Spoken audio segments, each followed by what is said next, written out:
शादी के बाद विदाई का समय था। नेहा अपनी माँ से मिलने के बाद अपने पिता से लिपटकर रो रही थी और वहाँ मौजूद सभी लोगों की आंखों में आंसू थे। उस समय नेहा ने घूंघट निकाला हुआ था और अब उसका विदा होकर ससुराल जाने का समय हो गया था। तो जैसे ही नेहा रोती हुई कार में बैठने लगी, तभी उसकी छोटी बहन रोती हुई उसे दोबारा लिपटकर रोने लगी। तभी गाड़ी के पास खड़े नेहा के पति अविनाश से उसका दोस्त दिनेश कहता है कि अरे यार अविनाश, यहाँ से घर पहुँचते ही सबसे पहले होटल पहुँचकर एक बढ़िया सा खाना खाएंगे, क्योंकि यहाँ तेरे ससुराल में तो एकदम घटिया खाना था। ऐसा खाना तो हमारे यहाँ के कुत्ता को भी नहीं खिलाते। तभी साथ ही खड़े अविनाश के छोटे भाई ने भी कहा, हाँ यार, यहाँ का खाना तो एकदम बकवास था और रस मलाई में तो रस ही नहीं था। ये कहते हुए वो तीनों ही जोर जोर से हंस रहे थे। तभी नेहा के पति अविनाश ने भी अपने ससुराल वालों की मजाक उड़ाते हुए कहा कि हाँ यार, मैंने भी मजबूरी में ही यहाँ का खाना को हाथ लगाया, वरना मैं तो ऐसे खाना को हाथ भी नहीं लगाता। और अब पक्का हम तीनों घर पहुँचते ही होटल का खाना खाएंगे। अपने पति के मुंह से ऐसी बातें सुनकर नेहा कार में बैठती बैठती रुक गई और उसने गुस्से में सबके सामने अपना घूंघट हटाते हुए कार के दरवाज़ा को जोर से बंद किया और आंखों में आंसू लिए नेहा अपने पिताजी के पास चली गई और उनका हाथ पकड़कर उनसे ये कहा कि पिताजी, मैं ससुराल नहीं जाऊंगी, मुझे ये रिश्ता बिल्कुल मंजूर नहीं है। ये बात नेहा ने इतनी ज़ोर से कहा कि सब लोग उसकी बात सुनकर हक्के बक्के रह गए। सब लोग नेहा के नज़दीक आ गए और नेहा के ससुराल वालों पर तो जैसे पहाड़ ही टूट पड़ा हो। वजह क्या थी ये किसी को भी समझ नहीं आ रहा था। तभी नेहा के ससुर जी राधे श्याम जी ने आगे बढ़कर नेहा से पूछा कि नेहा बेटी, बात क्या है? तुम अचानक शादी होने के बाद अपनी विदाई होने के समय यूँ शादी को नामंजूर कर रही हो।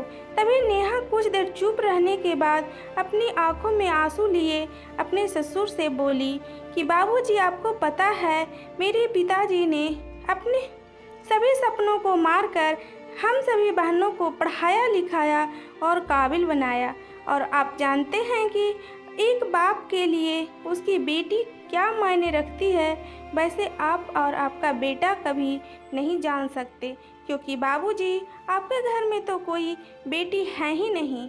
और आप जानते हैं, मेरी शादी में आने वाले बारातियों के लिए खाने पीने की एक भी कमी न रह जाए, इसलिए मेरे पिताजी पिछले 3 महीने से रात को 2-3 बजे तक जाकर मेरी माँ के साथ ये योजना बनाते थे कि रसोइया कौन होगा और खाने में बारातियों के लिए किस किस तरह का खाना बनवाना है और बारातियों को कहाँ बैठाना है, ताकि कहीं किसी को बुरा न लग जाए। और शायद आप नहीं जानते कि मेरी माँ ने पिछले 1 साल से एक भी नई साड़ी नहीं खरीदी, क्योंकि मेरी शादी में पैसों की कोई कमी न हो जाए।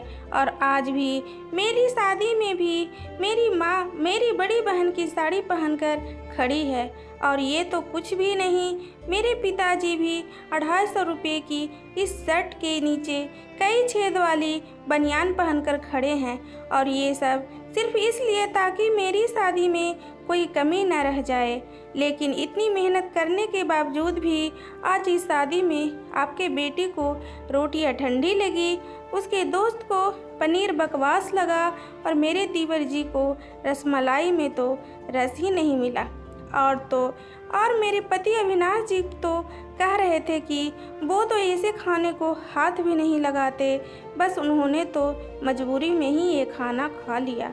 अगर सब कुछ उन्होंने मजबूरी में ही खाया है तो इसकी क्या गारंटी है कि मुझसे शादी भी ये अपनी खुशी से ही कर रहे हैं। कल को अविनाश जी ये भी कह सकते हैं कि मुझसे भी शादी इन्होंने मजबूरी में ही शादी की है। और नेहा रोते हुए अपने ससुर से ये भी कह रही थी कि जिस माता पिता ने मेरी शादी में दिन देखा न रात, बस शादी की तैयारियों में लगे रहें, उन माता पिता पर आज आपके बेटे और उनके दोस्त यूँ ज़ोर ज़ोर से हंस रहे हैं और उनकी इतनी बेइज्जत कर रहे हैं। क्या आपके घर में माता पिता की इतनी ही इज्जत होती है? तभी नेहा के ससुर ने कहा कि बेटी, इतनी छोटी सी बात पर तुम इतना नाराज़ हो गई?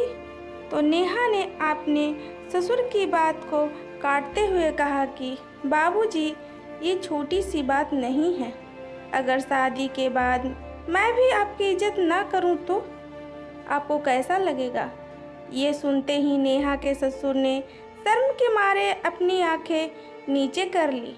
तभी नेहा ने कहा, लेकिन बाबूजी, आप चिंता न करिए, हमारे अंदर हमारे अच्छे माता पिता के संस्कार हैं।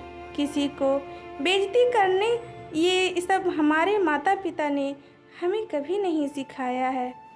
ये सुनते ही नेहा के पिताजी दयाशंकर जी ने आंखों में आंसू लिए अपनी बेटी को गले से लगा लिया और उससे कहा कि बेटी, मुझे गर्व है कि तू मेरी बेटी है और अब तू शांत हो जा।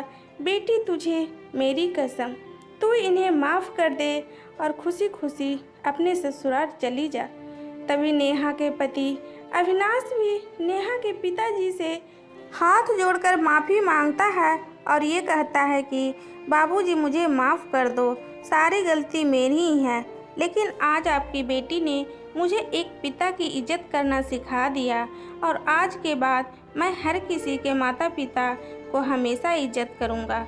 उसी वक्त नेहा के ससुर राधे श्याम जी भी आगे आकर अपनी बहू नेहा के साथ सर पर हाथ रखकर कहते हैं कि मैं तो बहू लेने आया था, लेकिन ईश्वर बहुत कृपालु है।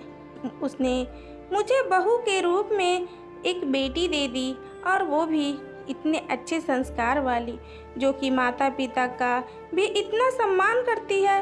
और अब बेटी, मेरे कहने से इन नालायकों को भी माफ़ कर दे, मैं हाथ जोड़ता हूँ तेरे सामने।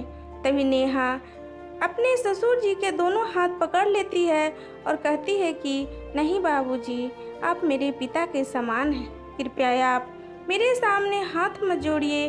तभी नेहा के पिताजी दयाशंकर जी भी कहते हैं कि समधी जी, आप मेरी बेटी के सामने हाथ जोड़कर कृपया हमें शर्मिंदा मत कीजिए। मेरी तो आपसे बस इतनी ही प्रार्थना है कि हमेशा आप मेरी बेटी को अपनी ही बेटी समझना और इससे कभी कोई गलती हो जाए तो इसे माफ़ कर देना। तो राधे श्याम जी ने अपने समधी दयाशंकर जी का हौसला बढ़ाते हुए कहा कि आप बिल्कुल चिंता मत करिए, बल्कि अब तो नेहा बेटी ही हमारे पूरे परिवार को संभालेगी और अब ये ही हमारे घर की लक्ष्मी है।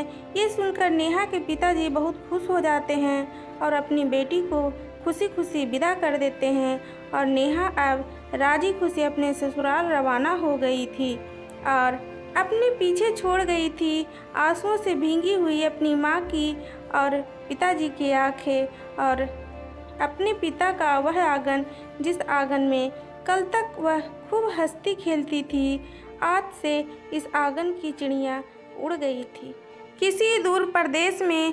तो दोस्तों, माँ बाप का अभिमान और एक अनमोल धन होता है और अपनी छाती पर पत्थर रखकर वो अपनी प्यारी बेटी और अपने जिगर के टुकड़ों को उसकी शादी करके उसे विदा कर देते हैं।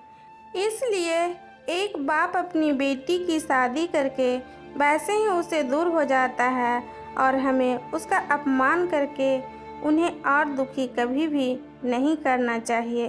दोस्तों, इस स्टोरी के बारे में आपका क्या राय है? कमेंट करें, लाइक करें, शेयर करें। चैनल पर नए हैं तो सब्सक्राइब करें। वीडियो देखने के लिए बहुत बहुत धन्यवाद।